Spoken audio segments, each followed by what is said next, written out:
Now, we all know what this is, do we? What is it? The ark? Sorry.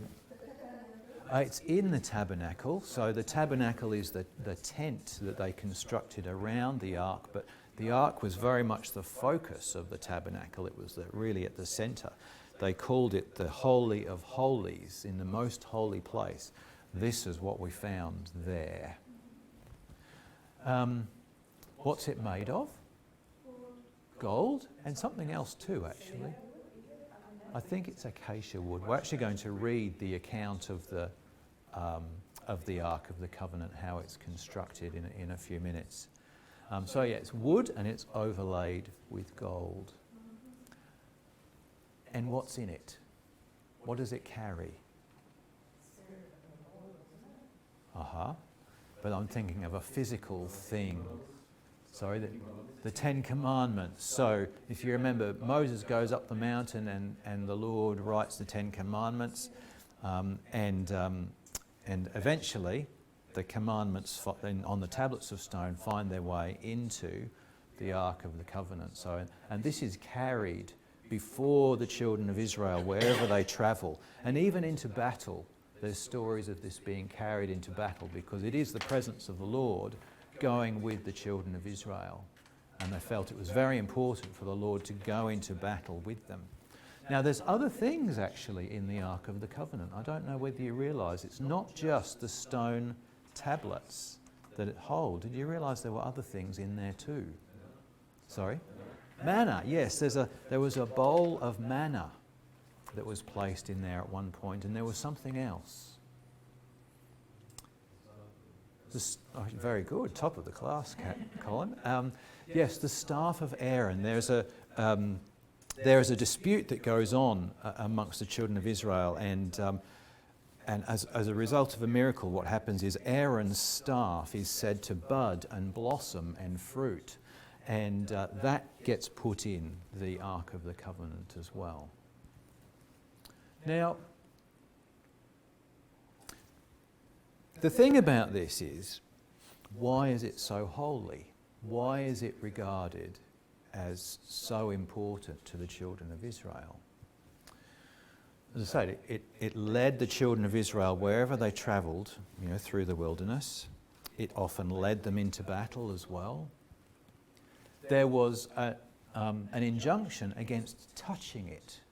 You were not allowed to touch it, and only the priests could carry it. So you see it's got the poles through to lift it up and carry it. Now, you come across sometimes some very silly stories about this. So, for example, I heard the theory that the reason you weren't allowed to touch it was that it was in actual fact a superconductor, and so it held a great deal of electrical charge, and if you touched it, you'd be electrocuted. Okay? Very silly story as far as I'm concerned. But you have these stories abounding about it, why it was so mystical, why you couldn't touch it. One of the things I find really fascinating about it is that, as Pam said, the presence of the Lord goes with the ark. And there's reference in the Word to the way that the children of Israel, and particularly Moses, would meet with the Lord, and the Lord would be between the cherubim on the lid of the ark, you see.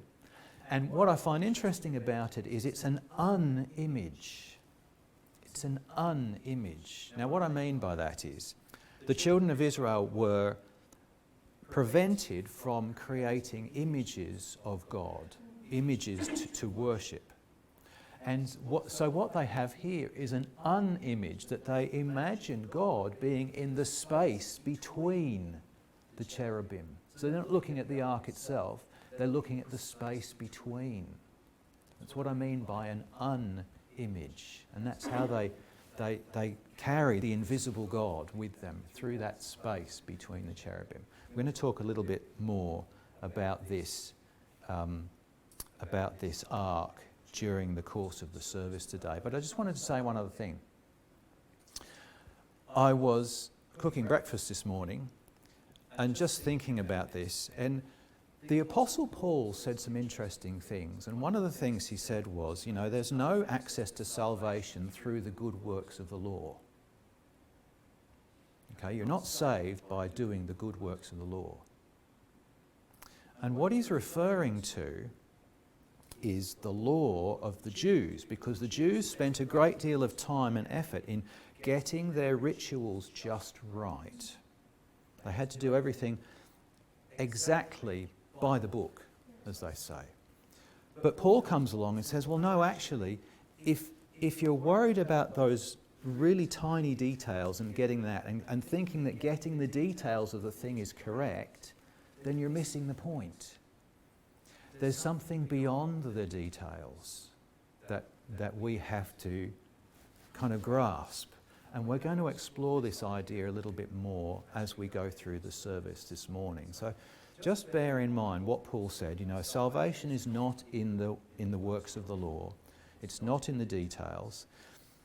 It's often taken to mean something entirely different, but I think this is just a slightly different slant on what he intended and what he meant by saying what he did.